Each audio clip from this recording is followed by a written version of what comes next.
Hello and welcome to Take the Black, the one and only podcast on the internet that goes through fantasy and sci-fi stuff every week. Game of Thrones, House of the Dragon, especially everything based in Westeros, like A Knight of the Seven Kingdoms, which is what we're here to talk about, regardless of how I fumble my intro. I am Daniel Roman, the editor of winteriscoming.net, and I am psyched as always to be joined by Marq Nettles of House of Nettles. Mark, how you doing? I'm doing great. We had nights, we got new episodes. What can go wrong? Nothing. Well, for us, nothing. For Sir Duncan the Tall, maybe a couple things. This was it's a big episode this week. We have so much to talk about. It's crazy. Yes, it Uh, was so dense. We got what we've been seeing in the trailers for months and months, and we finally got to see it. We finally got to see Dunk in action being a knight. yes, we did, and he had to suck it up and get over the nerves. And yeah, it's interesting because this is it's kind of been pitched as like almost like a Knight's Tale a little bit in Westeros, but like this is really the one time Dunk has to mix it up in this whole story, and it's brutal. I dare say it's even more brutal in the show than it was in the book. Um, Agreed. whew, whew. So yeah, obviously we need to talk about episode 5. We're back here at our normal time. The episode just aired at 10 p.m. Eastern on HBO and HBO Max. As you're watching this, that's not what time it is right here. We're coming at you from the past. So we are, or your future, our past, our your yeah, Your something like that. your present, our past. Exactly, We're meeting exactly. together. We're intersecting. You got Yes, space-time it's continuum. days of future past here on the podcast today. But yeah, so we're gonna talk about episode 5, In the Name of the Mother. But before we get into that, actually, let's talk about the episode first. Well, we have some crazy spoilery stuff to talk about from some interviews that went up in the past week. And a lot of it that went up in the past like 24 hours as we're recording this. But I don't want to make you guys wait to talk about uh, episode 5 because it's Yes. insane. And So as we start real quick, I know we're about to start talking about it. I do want to say best line from the episode: "No man fights so fierce as one neglected by his mother," said by Lionel Baratheon. Had to even write it down on my piece of paper to make sure I remember to say the whole thing. yeah. Yeah, that was a good line. So that's a fun line to bring up. I at my first watch, I was like, that's kind of weird. Like, that's a little random. Fits Lionel's character, but I realized as we got into the episode, that's kind of talking about Dunk, even though he doesn't know it. Like for us as viewers, we find out that Dunk was abandoned by his mom in this episode because surprise, it's half a flashback episode. That's the majority of the episode. You go into it thinking It like, really all is. right, I'm ready for action pack, 30 minutes of them rolling around, jumping, sprinting, and we get that, but we get a good chunk of, hey, this is how, when Harry met Sally, well, not when Harry met Sally, but when Dunk meets Arlen, Sir Arlen.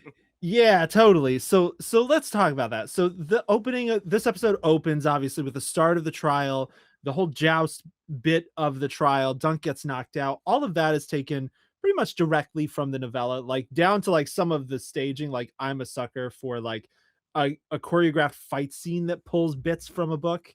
And they did that here, like thunders, back legs dropping, like that's a thing from the book. Like so chef's kiss, whoever made those choices.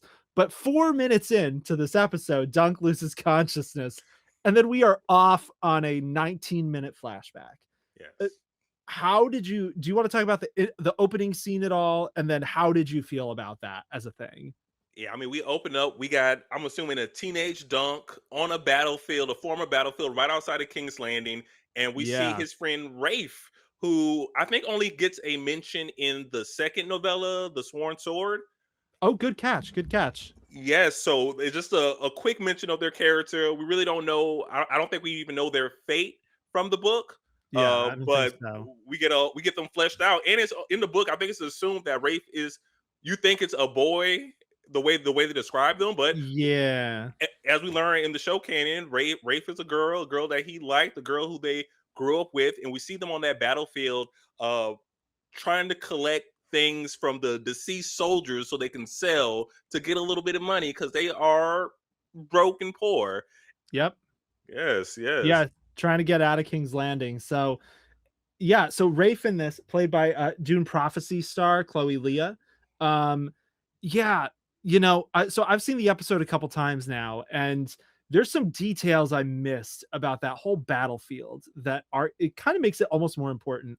I have a feeling, I'm pretty sure that's supposed to be the Redgrass Field, which is the final battlefield of the Blackfyre Rebellion, the first one, You think so? because yeah, so the Redgrass Field is just like we don't know exactly where it is, but it's in the Crownlands. And there are a few lines in this episode where Dunk talks about the war now being over because the Black Dragon's dead. That's the Blackfyre Rebellion, which if you're watching this, listening, and you don't know what the Blackfyre Rebellion is, we've written about it at winterscoming.net, but basically it's a rebellion that happened 13 years before the Ashford Meadow tourney, where a bunch of Targaryen bastards tried to take over the Iron Throne, and it ended at this battle at the Redgrass Field, where like 10,000 people died in this fight, and including Daemon Blackfyre, who was like the leader of this force. And when they try to sell the leather belt they took from, the dying Frey Yes. in the battlefield, the blacksmith guy they sell it to is like, oh, we'll be picking over that tomb, talking about the battlefield, for a dragon's age. And then he says, we don't take this Blackfyre leather, like get this out of here. Mm. So they really, I was surprised at all those little details in the flashback, that like those are for the uber nerds, like casual viewers are going to miss a lot of this. That's totally fine. Like, we're there for Dunk's story, but like if you're interested in the history of Westeros, like they really sprinkled a lot of juicy stuff in there. Exactly. That little bit was for you. When they said bit about the Blackfyre leather, I'm like, I want the Blackfyre leather. I'll put it on my Yeah, right. bookshelf if you want to hand it to someone. That and just seeing the dynamics of Flea Bottom in that moment of Yeah. it, everyone's just rushing around. It's chaotic, and we see them interact with a. I'm assuming there's a gold cloak, the soldier with missing one hand. I assumed that was just a random thief. He's got kind of a goldy cloak though, so Yeah. maybe he is. But I don't know how many thieves are running around in the gold cloaks. I guess that's Well, probably a lot. probably, well, how Of many course, people who are guilty enough that there's a visible reminder every time they come around. But I guess, they're not what they used to be under Daemon Targaryen back in the day of House of the Dragon. exactly. Um, See, I assumed he might have lost it during one of these fights and skirmishes they had going on. About, I mean, of course, it had already healed, but I was like, okay, maybe he's a hmm, injured soldier. You fought for the winning side, but what did you really win? You're missing a hand. And, you're not the fighter you once were now. If he yeah. was right-handed. I did not give that dude that kind of benefit of the doubt. I was like, that guy's a thief. He's missing a hand here. Because we've talked about, or Baylor talked about that in the episode 4 about people losing a hand for thievery or whatever. Like, Yeah. I think that guy mentions it, that you lose a hand for thieving, because Rafe steals his stuff, and then later on she tries to steal his knife because she's bitter, and then she gets murdered. So that was pretty sad. What did you think of that whole storyline? Because you're right, like this is the best look we've ever gotten at like what it's like for just a normal person in Flea Bottom. Yeah, like um we've what do seen you think King's of all this? Landing, but to see, the true Flea Bottom, like there's no princes really running through here. There's no Yeah, lords coming through that area. Uh, I think it was great just seeing. Did Dunk have a lot? No, but did he at least have one person that cared about him? One person that, it seemed like they did have a childhood crush between them, and maybe they could have ran off somewhere, lived their life together, and it all could have been magical. But is, as yeah, you mentioned, it comes to a crushing end where that thief Gold Cloak slashed her throat when he noticed that she had stolen his knife. yeah, yeah, totally. And then Dunk gets stabbed in the leg. And then Sir Arland of Pennytree comes out to his defense because he hears him shouting outside of a wine sink. And he comes out totally wasted. He comes out and barfs and then murders these two people before they can kill Dunk. Hey, and he made sure to yell in the name of the mother before he saved the day. So shout out to him. He did, he did. It makes me think of there are a lot of, like, interviews with Ira Parker from earlier this season where he talks about how Sir Arlen's thing as a hedge knight was just, like, do what little good you can for whoever's around you in the moment, and, like, that's what happens here, like, this drunken ass knight sees a little kid who's about to get killed and just comes to his defense and then leaves. He doesn't even say anything to Dunk. Um, How'd you feel about the way this episode portrayed Sir Arlen? Because he's kind of on a bender for like 95% of the episode. He's on a bender, but we kind of see and understand why when once we see when Dunk tries to go to where he is, we see him rifling through all the Sir Island things while he's drunk, laying on the ground. You see that freshly dug grave in the helm right on top, and that's assumed. I know I can't remember if they mentioned it in the show, but he did have a nephew who died, who was his squire, who died during the battle at the Redgrass Field. And Oh man. I Great was thinking, catch. yeah, I was thinking that Woo. that's where he buried him because I mean, where else you can't take him all the way back home to Pennytree? That's too far away. You don't have the funds to. It's not like Tywin Lannister moving across the country. Like he's just one man, so that's where he had his last resting place for his nephew. Man, that adds so much more context to Sir Arlen. Like it's like the hidden tragedy of what's going on in Sir Arlen's life at that time. Because if this is like right after the Red Grass Field, which is like again, I didn't really think that at first, but like going back, like watching with the fine tooth comb, like I think this is like right after that. Hmm. So if Sir Arlen just lost his nephew, just buried him, then he's going on a bender in Flea Bottom and defending this little kid who's a young boy, like who knows how close age wise he is to the nephew, probably a little younger, but like Sir Arlen sees a little boy getting attacked and he saves him, Yeah. and then he just like wanders the countryside just drunk, trying to shut himself off from the world. Man, that gives it a whole nother level than just like he's a lush. Mhm. Yeah, yeah. Just seeing him traveling and then seeing Dunk trying to go behind, follow him. He got stabbed in the leg, so he's limping. But that's he's taking a risk. Like remember what Totally. Raph said, we need to go, we need to leave King's Landing. Now that she's passed away, he's like, you know what? This is an opportunity. I'm just gonna follow this man to the ends of the earth. And we see he almost did that because he passed out, drinking dirty water, barely eating Yep. any food, just following this random hedge knight. Yeah, totally. And I feel like you know, it's setting up a little bit Dunk's endurance, his rock-headed endurance to just keep going, which is relevant because he gets really beaten up in this episode in the present and in the trial of seven.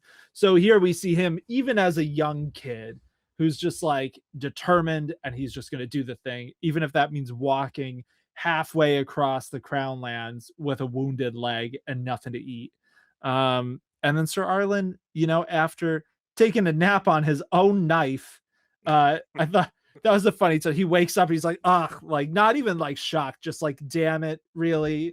Now, Has this happened before? I was about to say, do you think that's how he got that cut on his wrist that caused him to get that infection in episode one? Well, that we see in episode two, the reason he passed Like away. it, like he did it again. Yes. I, maybe I wouldn't be confident enough in Sir Arlen to rule it out. you know. Do you think that's what happened to him?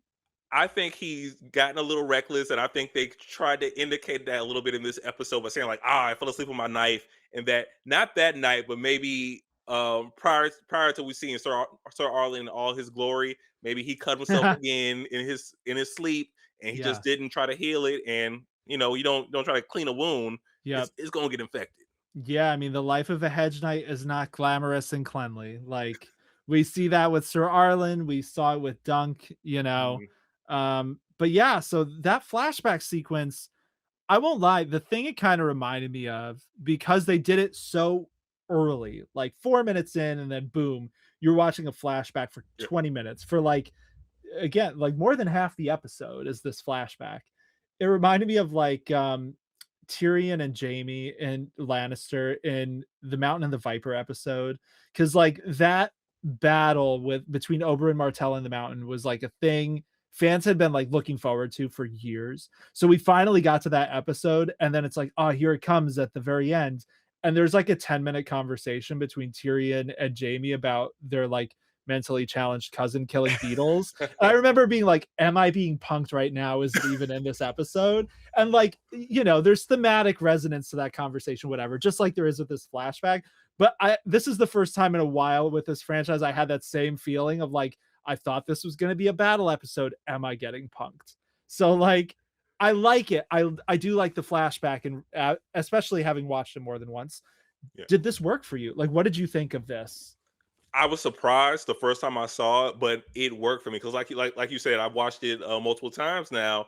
And at first, I was like, "Oh, this is very jarring," but it makes more sense. It gives you a deeper just understanding of the world. I understand Dunk's character, his motivations, Yeah. and maybe even how I understand more about Sir Arland way more than I ever did in the novel. Just of hearing that he lost his nephew and how he might have reacted to that, and then actually seeing it, and then reflecting on maybe something personal in your life, how you if you did lose someone before, and like what's a good way to react to it. Like I know he was drunk, he was stumbling around. Like I had the subtitles on when he was just yelling words, like it wasn't even saying Yeah. anything. Yeah, I totally. was Like, like, what maybe he's language saying a is that? secret message, but Yeah. yeah.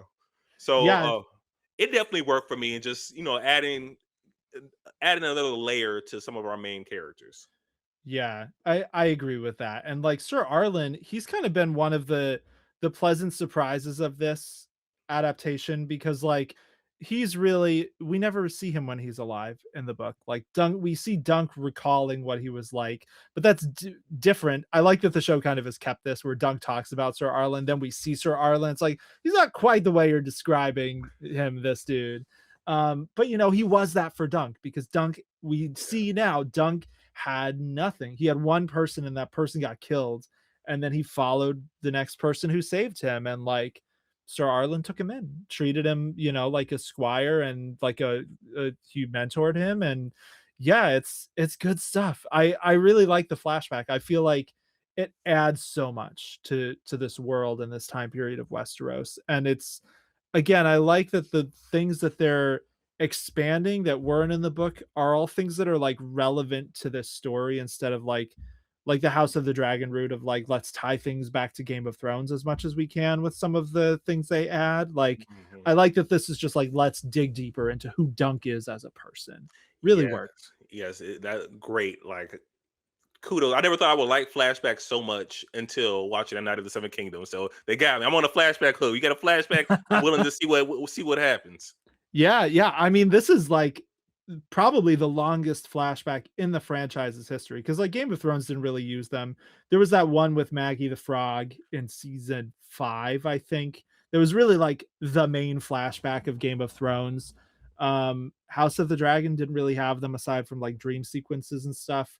But here, like Night of the Seven Kingdoms is like, we can make this one of our things. And I liked it. I like that they inserted it in a point where Dunk like loses consciousness too. Like that is from the book, him hitting his head and then waking up and he's just still in the battle. And oh God, what do we do? But they were like, we can slip in 20 minutes of flashback here. Yes, yes. Now, are we back with our big dunk in the main series? I mean, not the main series. In the We could be. I mean, we probably should be, right? We don't want to spend 20 minutes of our episode talking about the 20 minutes of the flashback episode. did we I mean, flashback ourselves? did we? Yeah. I mean, maybe we are in the past right now, or the future, or some alternate timeline. Yeah. So let's jump back to the present. So there is this absolutely brutal, bloody fight that happens between Dunk and Aerion Targaryen. Um, Mm. any highlights from this? Any thoughts? Anything that jumped out at you about this fight? I want to say I love just the start of it with the Baylor going around, hyping up his team, Team Dunk, Yeah. getting everybody ready, saying, "Hey, they're coming in. They're gonna try to do bad things to us. We got to do bad things to them." And you can see a little Yeah. animosity between him and Lord Lionel Baratheon, and I'm like, oh, he had a little bar for him in that line that I mentioned at Yeah. the beginning of the episode, but and then watching everybody throw up. And I do want to say, just to watch Sir Duncan in that initial charge automatically get knocked on his behind, I'm like, Yeah. oh, like you this whole time we've been building up for 5.5 episodes at this moment, and then immediately see him get knocked off his horse. I'm like, that happened faster than I thought. If I never knew the story. Yeah, yeah, totally. Like he's just down, and the shot of him getting stabbed with the lance and then ripping it out, brutal. There Yes. are a lot of really brutal injuries Dunk takes. Almost, and like this is such a weird nitpick. I almost feel like he got chopped up too much. Like when we come back to him when he's fighting with Arion and he's just getting sliced left and right, it's Mhm. like, how is this dude not dead? Like, and he has armor, so presumably the armor is helping not all of these sword wounds really go into him Yeah. the Hey, way they would if he didn't. Steely Pate told him he makes some pretty gosh darn good armor. That's true. Real Steely Pate is the real hero of this episode. He made good armor, good helmets, as we come to see, compared Yeah, to other fancier helmets. it's true. It's true. Visors are a weakness. Steely Pate knows what's up. Yes. Um, but yeah, so the whole like the opening charge I do like and think it's like, it's a surprising thing probably for a lot of viewers, like how quickly Dunk gets laid out. Again, it's 4 minutes, then we're in the flashback. And the stuff with Baylor is interesting because like, he in the book he has them use tourney lances. Yeah. That's a thing they cut from the show. I think it's probably fine that they cut that, even though I like it. They didn't really talk about this stuff. This is like, turning nuance, like little details about the equipment that like they never really mentioned much before. Essentially, the tourney lances for people listening who may not know, they're like a few inches longer. They don't have a point though. So Baylor's like, use these. They're a little longer than Arion's lances that are tipped and made of steel, and we'll knock them off their horses and we'll have the advantage. Here he's just like, go attack them and try not to die. Like you're right. There it does feel like there's a little bit more, animosity. It's a little edgier and darker. But I think that worked, They really tried to make this a scarier thing, I think, even than it was in the book. And it worked. I was nervous for Dunk this whole time. Yeah, it felt brutal throughout the whole match. Like Yeah. just seeing him on the ground, seeing people still, because Baylor told him try to stay on your horse as long as you can, and seeing other riders coming, knocking Dunk down, knocking Prince Arian down when they're Yeah. trying to fight each other. And every time it happened, I'm like, what? Who was that? Who knocked him down? Yeah, What am I totally. seeing? Yeah, I think there was at least once where Arion might have even got hit by one of his own Kingsguard, where like the back of their horse just like went against him as he was trying to stumble around. Like it was chaos that fight. And I think they did a good job of that, of like sticking to Dunk's POV, even though I wish we probably like could have seen a little bit more of some of the other fighters in there and like what they were up to. I think that it was a smart choice to just really home in on Dunk and let the chaos of everything else just like be around him. Yeah, Aside from a couple of really brief scenes, like when Arion thinks he's won and he goes to the podium, and then Egg shouts for Dunk to get back up, gets back up, yes. and then the people cheer for him, which I loved.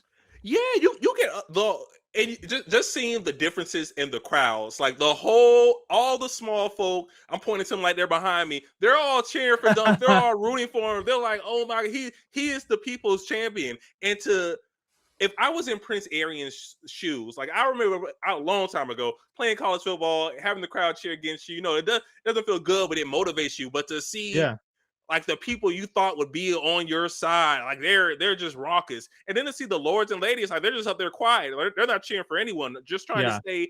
And I understand from their perspective, they're trying to stay as neutral as possible because beforehand, totally. one side had all the Targaryens, easy to pick for, easy to know who we're going to root for. Prince Baelor enters the scene. It's like, oh, well, we can't make fun of the Hedge Knight side anymore. We have to kind Yeah, of stay in our P's and Q's. But shout out to Red in the crowd. She made a little. She was cheering for Dunk. If anybody he was, her and was. Egg were. Yeah, yeah, totally. I like that the little reaction shots with Red we got the end of the last episode and during this episode. I like that they've had her in the mix. I feel like it's been fun to have a few other characters who aren't lords, and on the stands to kind of see their reactions. And this, the scene where Dunk stands back up, where it looks like he died, which is like they just put that to fake us out, and that's fine. Like that's fine. This based on the book's Dunk and Egg. Like obviously Dunk's not dead, but it was tense. Um, but he stands back up and they cheer, and I feel like this almost makes up for a little bit. I'm sure you saw like Ira Parker, the showrunner, did a Reddit AMA, right? Yes, He yes. talked about one of the things he mentioned was there's a scene from the book where the small folk cheer for Dunk as he's coming up to the field, and he's with Steely Payne. He's like, "Why are they happy to see me? Like, why are they doing this?" And Steely Payne's like, "You're a knight who remembered your vows." And like that is a really central like thematic part of the book. And I feel like they got that with that moment where he stands back up and all the small folk cheer. Yeah. And Arion just looks exhausted and scared, and it's like chef's kiss. Cause So good. yeah, Dunk was giving it to Ariel. Like he had his sword in his hand. At a certain point, I'm like, "All right, you just swinging it." I don't think we're using too much technique, but Yeah. it. I think it was a good, almost fair, evenly matched between the both of them. Yeah, I agree. And still, it's Dunk of Flea Bottom who wins. Not Dunk the Knight, Dunk of Flea Bottom who gets on top of him and just starts pounding him. Mm-hmm. And yeah, that's I like that when it came back to them, they did a lot of cool stuff with like subjective sound design where like things are muffled and like you can't really hear well because Dunk can't really hear well. Mm-hmm. The camera going in his helmet at the beginning, like they did a really good job of putting you in Dunk's shoes. And like by that point, they're both so exhausted that like they get back up to fight and like neither of them looks good doing it. Like they're both falling over, but they have no choice. Like they're in it at that point. Yeah, all because Prince Arian wanted to be a little douche, a little Yeah. douche. Yes, he did. Oh, And, yeah, it didn't work out well for him. no, I wonder was George. I know George R. R. Martin, the writer of this novella. I know he loved the show from what he said so far. Was he a little upset that Dunk took his helmet off in the middle of a fight? I know he has a thing with helmets, and like Yeah. you got to have your helmet on. You're gonna be in the fight, Dunk. That's not a smart thing to do, especially people running around with their horses with Yep. maces and long swords. Yep. There is a picture in the Hedge Knight book, A Knight of the Seven Kingdoms, where Dunk is holding up Arion and Dunk has his helmet on. Like for that very last bit where he makes him go say that he yields to Lord Ashford. But yeah, it's funny that you say that because before this, I did think about the fact that this is like the one Game of Thrones series where everyone does have their helmet on. Like if they're jousting, if they're fighting, they've got a helmet on. Yes. So it does, Barton has talked kind of historically about this back when Game of Thrones was on it, that's like one of his big pet peeves, like little pet peeves, but like one of his long running pet peeves, because in television you don't want your lead actors' faces to be covered, so they typically don't get helmets for battles. But no one in their right mind would not wear a helmet in a battle, is kind of his take. So yeah, that's fair. I will have to wait for the inevitable blog post, where he's like, "A Knight of the Seven Kingdoms was okay, except Dunk took his helmet off." It took me out the show all together. Yep. I wrote and I said, "That's not my Dunk." Um, but yeah, so the melee was epic and brutal. I do think I like I said, it almost became comical just how much Dunk was getting stabbed. Like I'm hoping that they don't just hand wave that next episode and we see him recovering and he's in bad shape, because he got messed up. He Yeah. got messed up in this episode. But I will say he had some good tactical moments in the fight, going for the opening on Prince Arion's growing area where the armors meet each other. He saw Yeah. he saw an opening, he took it. You got to be precise when you're making that slash too. Yeah. So shout out to him. Yeah, totally. And that's another one where again, like the armor probably saved Arion's life, because like that's an artery. Like, that's the Yes. spot. Like we've seen people die in Game of Thrones from that exact wound. But Arion, like spoiler here, but like Arion's not gonna die from the trial of seven. Like he's not dead in the book after this. Mm. They wouldn't just let him die off screen from that wound. So like that's another instance where the armor probably saved Arion's life. But Dunk still, like you said, he went for the seam between the pieces and yeah, took Yeah. him out.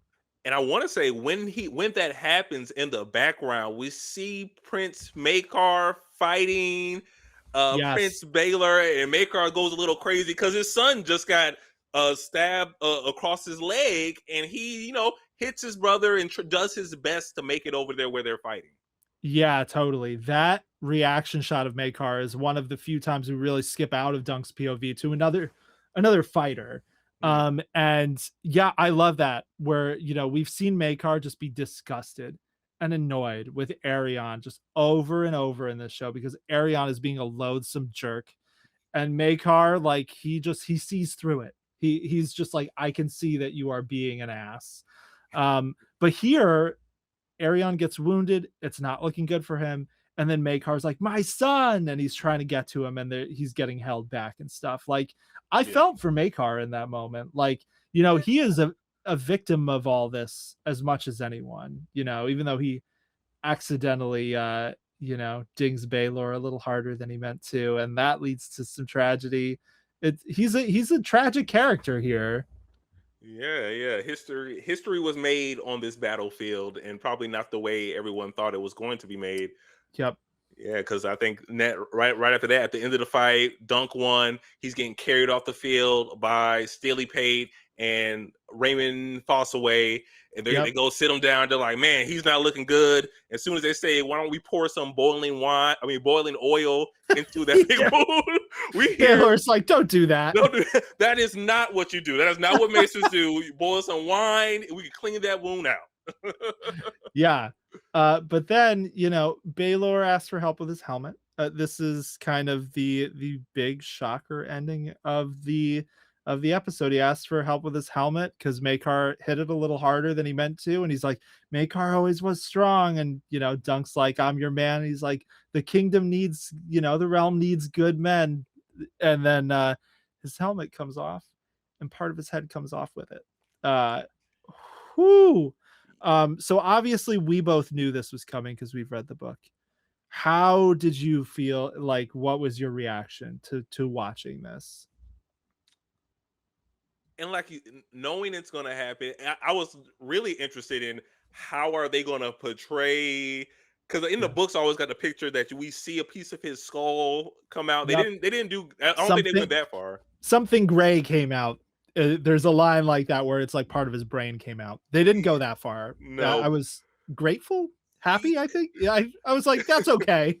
A hole in the back of your head, no matter if something falls out or not a good sign, not a Yeah. good thing. And I know that's a very good callback to what we hear Daeron the drunkard, Daeron Targaryen, what he Mhm. said in the previous episode about the dragon dream he had about Dunk laying at Ashford Meadow in the field with a giant dragon laying on top of them, covering the Yes. whole meadow.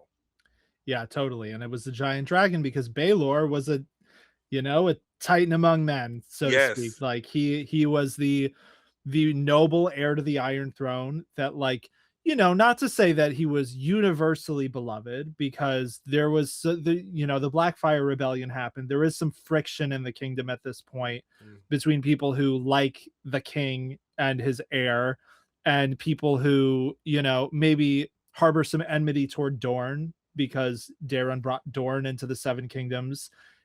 Baylor is like half Dornish, He so looks there's Dornish. there Yeah. he looks Dornish. That's why he's got dark hair because his mom is Dornish. So there's some weird stuff going on there with some of the Lord's opinions of that.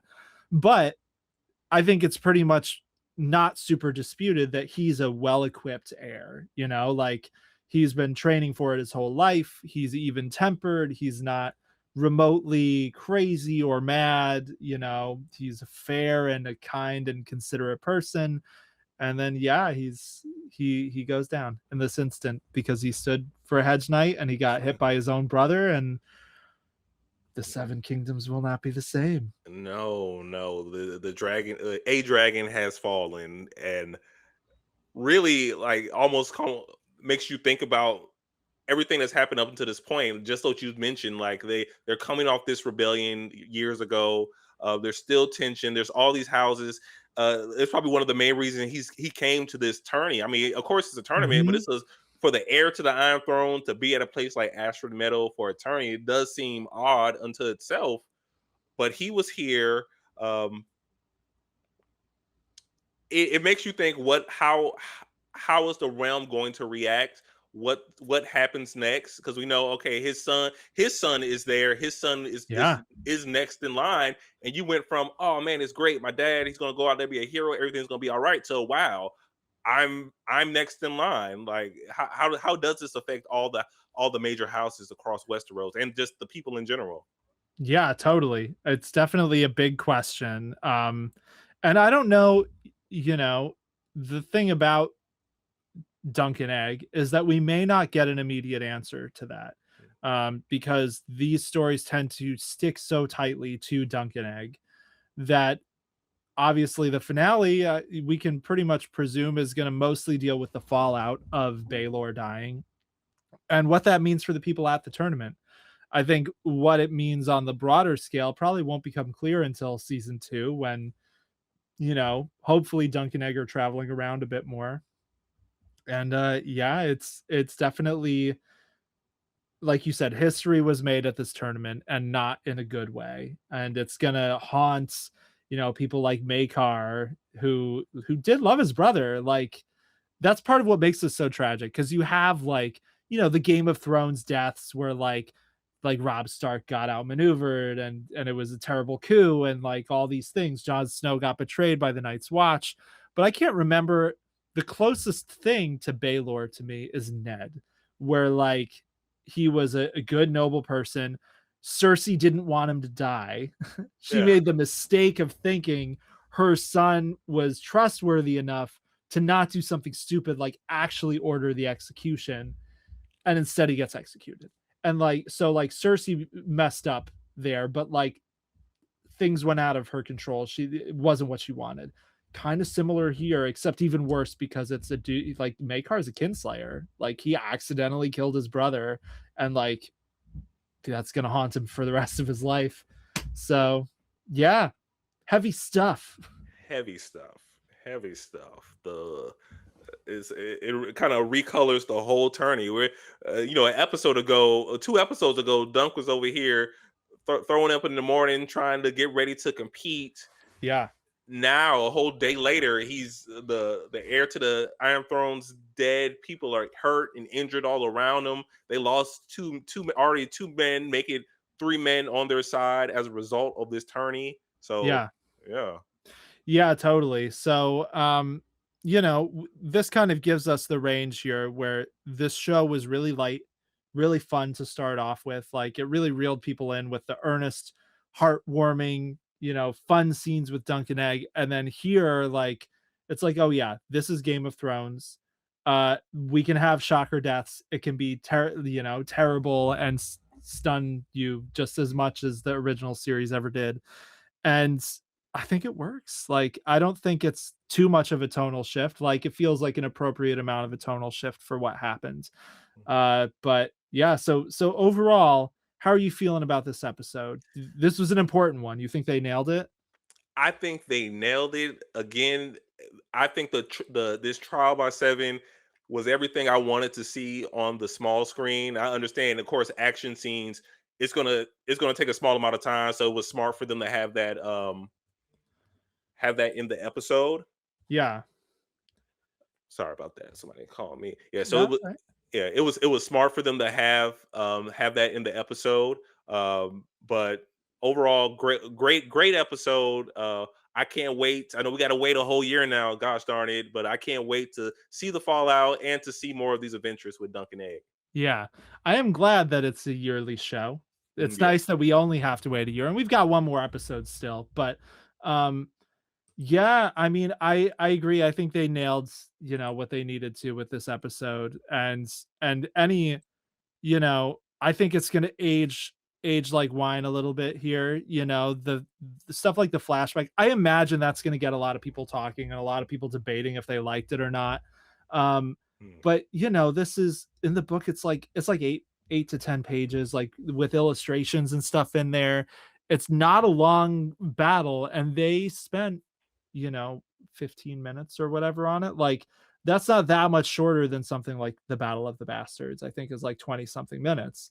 yeah. So like they couldn't do that for a whole episode. They had to do something else.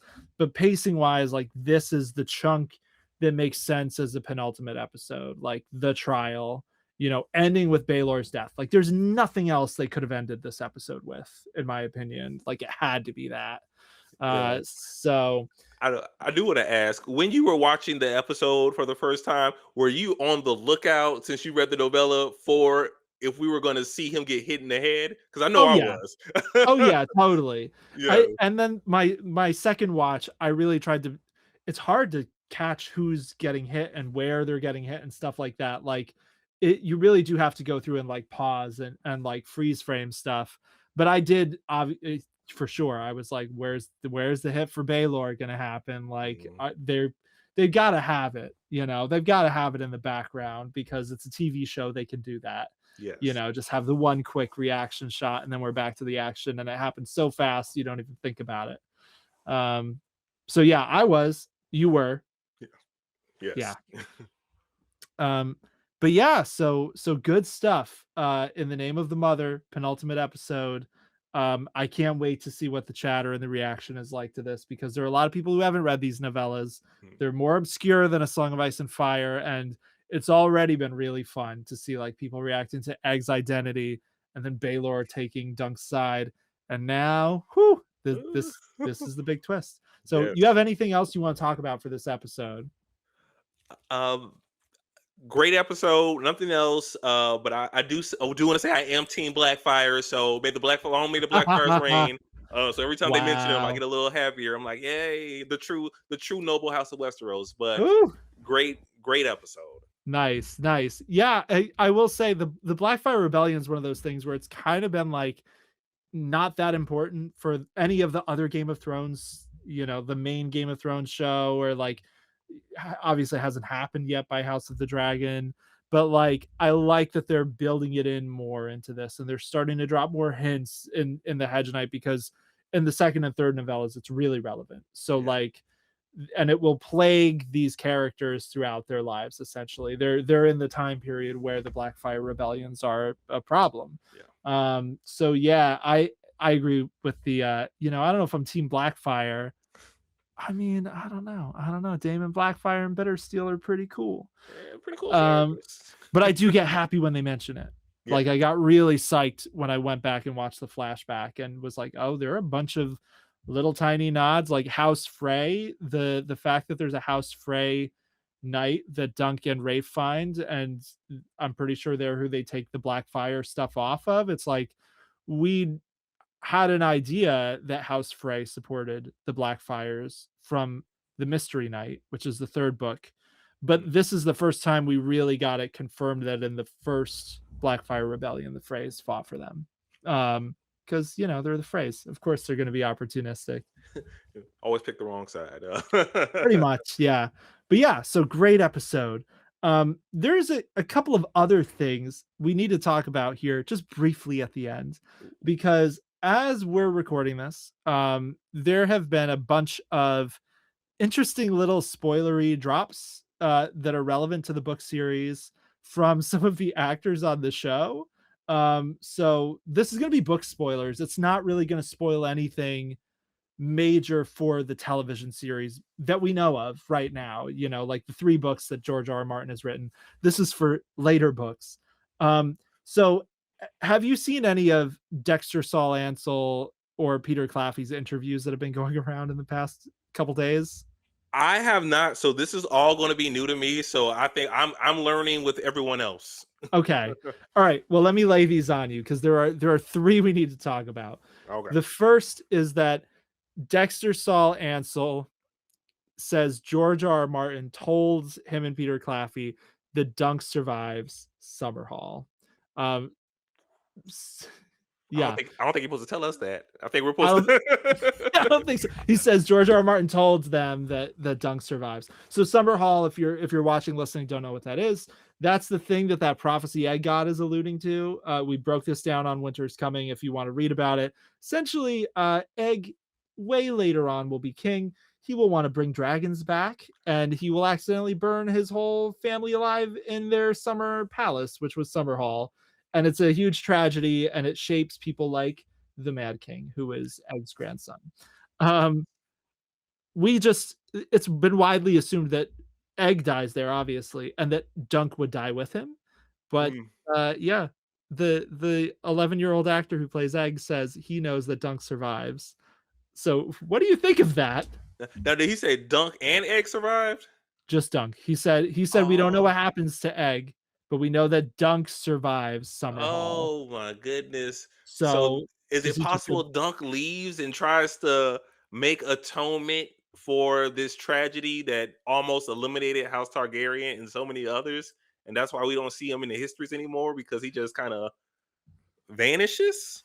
I don't know. There's so much speculation like on Reddit, around the internet about like if Dunk does survive Summerhall, like what does he do? Like does he go join the Night's Watch where like Brynden Rivers, so the three-eyed raven, he Dunk knew him when he was a person, Brynden Rivers. Mm, He's one of the other great Targaryen bastards, and he becomes the Lord Commander of the Night's Watch for a while. Did he go join the Night's Watch? Did he go back to being a hedge knight? Did he go across the narrow sea to Essos? Like, there's so many possibilities. I feel like he would probably like I think it would be neat if he went back to being a hedge knight and he's just like, Egg's gone. I've lived a hell of a life. I'm just gonna go around doing small kindnesses again, you yeah. know, to atone, like you said, because it's not just Egg, it's like the whole family except for like a handful of people. Yeah, yeah. Maybe he went off to. I guess he could. It couldn't be Westeros because they're gonna know the Lord Commander of the Kingsguard. So maybe he did go to Essos and hedge knighting over there, not Yeah. joining the free company. Just like you said, doing small acts of kindness because at this point he would be a older man as well. Yeah, totally. And yeah, that's the thing I've seen people point out. Like Dunk is like 7 feet tall. It's the same thing as like, the mountain. You can't really blend in very easily without people being like, there's this gigantic hedge knight walking around doing stuff. Um, so yeah, I feel like going somewhere into hiding like would make sense. But now it makes me want to like reread A Song of Ice and Fire and be like, are there small nods to a giant person around somewhere after Summerhall that George sprinkled in there? Like, I don't know. Yeah. I, That's a huge book spoiler that we did not know that we now presumably know if he's right, which yeah. you know I mean, he it, got it from the source. he got it from the source. It's kind of cute because Dexter Saul Ansel, like he hasn't seen Game of Thrones. Like he's like, he was 9 when they filmed this season. So Yeah. like there are all these things where it's like, he's an actor doing a job and like there's this rabid fandom that like is looking out for any little thing and he's like not super aware of like what the big spoilery things he shouldn't be saying are. But yeah, so Dunk maybe survives Summerhall. So that's one of the big spoilers. I could talk forever about that, but what are the other Yeah, ones we got? yeah, we got two other ones. The other one came from Peter Claffey, who I saw an interview with him and uh, Tanzin Crawford, who plays Tansel. Mm. And basically, Peter Claffey said, Duncan Tansel will meet again. We'll see if the show goes long enough. We'll see them in the same room again. Was what he said. Okay. Okay. So context here for people who haven't read the books. Tansel, obviously, she left Ashford Meadow after the whole debacle with Arion. Dunk and Egg go looking for her between books 1 and 2, and they don't find her. So in the books, we still have not seen Tansel again. But Mm. Peter Claffey said Ira Parker got the outlines for 10 or 12 books. Peter Claffey says we will see them together again. Like, what do you think? I wonder if that's going to be something that happens in the early enough potential outlines of those books where if they did want to extend this. I know Ira Parker said his potential plans were that crazy timeline of Mhm. disappearing for like 5 or 10 years and coming back. But or is this something where it happens later in their lives where their paths have kind of diverged? Maybe because spoilers, but Sir Duncan the Tall does end up in the Kingsguard. Yep. And if she's moved on with her life, maybe it's one of those times they meet each other and it's like, I see you, you see me, but we can't be together, Yeah. even though maybe we do still have this strong bond, and maybe it's just able to reconcile some things. Like, hey, we could finally make our peace with each other. Man, I would be so for that. Yes. Yeah, it's crazy to think about them maybe meeting again when they're like middle-aged people instead Yeah. of right now here, the ages they are in the show. Hey, Because tragedy of life.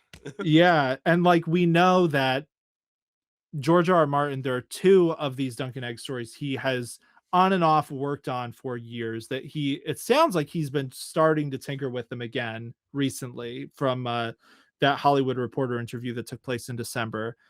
One of them is called The She-Wolves of Winterfell, which is obviously it's set at Winterfell. Duncan Egg go to Winterfell. That one has been long assumed would be the fourth one of these because it was supposed to be. It was supposed to come out in one of Martin's anthologies with Gardner Dozois, Dangerous Women, and then he cut it because he didn't finish it in time. So there's that one. The other one is The Village Hero, which takes place in the Riverlands. So Tansel went to Dorne. So presumably it's not either of those two. Mm. So I don't know, Duncan Egg 6 or 7, maybe we'll see Tansel again. But yeah, we know that there is a plan for them to eventually cross paths again. I'll be ready for it if we get it maybe in the future sometime. Same. And you know, Ira Parker did say in that AMA, like if the show goes past the books, um, George would be heavily involved in anything they do, which I think is a good call. So the third one is less juicy from the perspective of the the book spoilers and more a TV thing. Oh, Um, there's another video once again of Dexter Saul Ansel and Peter Claffey. he's just spoiling everything. Yeah, and this one is from I think Comic-Con, New York Comic-Con, but people have been holding these videos and releasing them now as the season's airing. Where Peter Claffey talks about how Geralt of Rivia was an inspiration for him. Like the season 1 Geralt of Rivia from The Witcher, he really liked Henry Cavill's performance, and like Dunk is like Geralt of Rivia if he didn't have his shit together, essentially. Like that's kind of how he's trying to view him, like taking that kind of inspiration a little bit.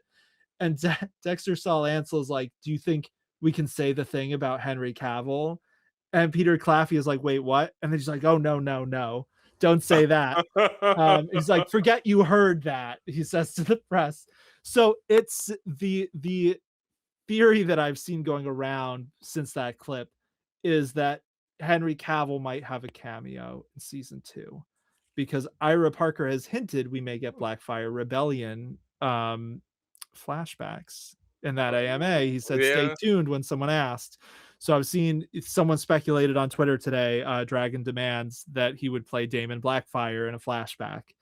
All those memes of him being a Targaryen and white hair, they would all come true They finally. would. They would. And, you know, I feel like you don't get Henry Cavill for a cameo if it's some rando, little lord. Like they're going to use him to do something interesting. Um, this one's less concrete than the other two. What do you want a Henry Cavill cameo? What do you think of this in the first place? I would be fine with Henry Cavill. I did get tired back in the day of everyone fan casting him for every fantasy series ever Oh, created. totally. Ever, I'm like, okay, there are other Hard actors than Henry agree. Cavill. But if you are going to use him, I think that him potentially being Daemon Blackfyre would be cool. You get 3 to 4 scenes of him. You don't need too many of them. Yeah, um totally. for the season. He may be a background character within the flashback because as we know, there are other characters who we're going to meet who most likely were involved in the Blackfyre Rebellion in 2 Totally. and season 3. So it may be from somebody else's perspective of seeing Damon, or I think it'd be cool if he wanted to portray. There's a character in the next season called Lucas Inchfield, The long inch. the Long Inch. Yeah. Yeah, totally. That would be a weird casting. Like Yeah. I will never doubt Henry Cavill, but the long inch is supposed to be as big as Dunk, right? Isn't he? Yeah. Are they like around the same height? Henry Cavill is a lot shorter than him. You, you think like how tall? I'm like, how tall is Henry Cavill? That's where we're at on the podcast today. How tall is Henry Cavill? I'm gonna look it up. All right, moment of truth. He's 6'1". He's only 4 inches shorter than Peter Claffey. You could do that. You could do Yeah. that. You put some boots on because The longest is like an inch shorter, an inch or two shorter. So There you three go. inches. Yeah, Henry Cavill in pumps. Lucas Lucas Inchfield. That's what we all want Um, to see. yeah, totally. So yeah, those are the things that have come out in the past 24 hours, essentially, as we're recording this. So we'll see which of them come to pass. We'll probably be waiting a while for any of them but Henry Cavill. That one we'll find out about probably next year if that's true or not. But the other ones will be waiting quite a while because we're talking about season 4, 5, beyond. Yeah. Um, if the show goes that long. Which I guess kind of a final question for you here. Would you want the show? The season 1 has been really good. It's really gone over well with people. I'm sure HBO is happy because it does not cost them bajillions of dollars to make this compared to like House of the Dragon, where it's like anytime a dragon's on screen, it's like $100,000 or some insane amount. Money gone. Um, would you want them to go past the books and do the other stories that George has planned that he probably isn't going to write all of? And I think that's the thing. I would love to get all these planned stories, but I can see us getting maybe 2 to 3 more, and maybe that being Mhm. a second wave. But if they did go past that, or if he never comes out with those books and they get to season 4, George just probably gave them copious of notes, gave his input. I would be comfortable with that 4th season and beyond, or Yeah. whenever the books stop. If they have the story, if they have a concrete plan, let's do it. Yeah. What about you? Yeah. When they first announced this, my reaction was like, this could be perfect for more Duncan Egg stories because they're smaller scale stories. Each one is kind of its own thing. It's a different beast than like running out of A Song of Ice and Fire and then being like, how do we wrap this gargantuan thing up? It's just, can they make new seasons that are about Duncan Egg going on other adventures that we now know that George had, all these outlines for? And I've always thought like this feels like a great compromise. Like George was a TV writer for like a decade. Like he had a good TV career, making the continuation of Duncan Egg stories be a television thing. It's not even just like, oh, here's a novelist who couldn't finish his stuff and now they're going to make a TV show of it. It's like it almost feels like a nice marriage of both sides of his career, that this could keep going and do these other stories, cuz like even if he writes a few more of these, like there's no way he's going to write 10 more Duncan Egg stories. Hmm. Like I just don't see that happening. It's been 13 years, 12 years since the Mystery Night came out. Like I had just finished college when the Mystery Night came out, and that was quite a while ago. Yeah, I Um, barely knew this was a book series. I was watched like the first season of Game of Thrones, so yeah. yeah, Yeah, so I would love it, honestly, if they do it well. And I think so far they have they've proven that they deserve the benefit of the doubt. Some confidence, I think. yeah, because if they knock out season 2 and they knock it out the park for season 3, like, hey, if season 4 comes, hey, I'm ready. Like, hey, Yeah. do it. I trust you. Totally, totally. So yeah, we'll see. Until then, we've got one more episode left though, Yes. which is next week, the season finale of A Night of the Seven Kingdoms. You have any final things you want to leave off on here now that we have run, as we typically do, much longer than the episode itself? I think we truly got to see what it takes to be a knight, and maybe we can all reflect on: do we have the same gumption that Dunk did to survive everything he did in his early in life and up until this moment? Could we be the same knight that he was? Yeah, yeah. He or Sir Arlen of Pennytree. Yes. Um, and yeah, so this has been Take the Black. As always, if you enjoyed, make sure to hit like and subscribe. Find us on everywhere you listen to your podcasts. We're on Spotify, YouTube, Apple Music, all the usual podcast places. Check out Mark on House of Nettles on TikTok and YouTube. And winteriscoming.net. We've got new articles about everything Westeros, literally like every single day. So yeah, check all that stuff out. Tune in next week when we will be going through the season finale of A Knight of the Seven Kingdoms. And until then, enjoy your vigil and thinking about your nightly vows.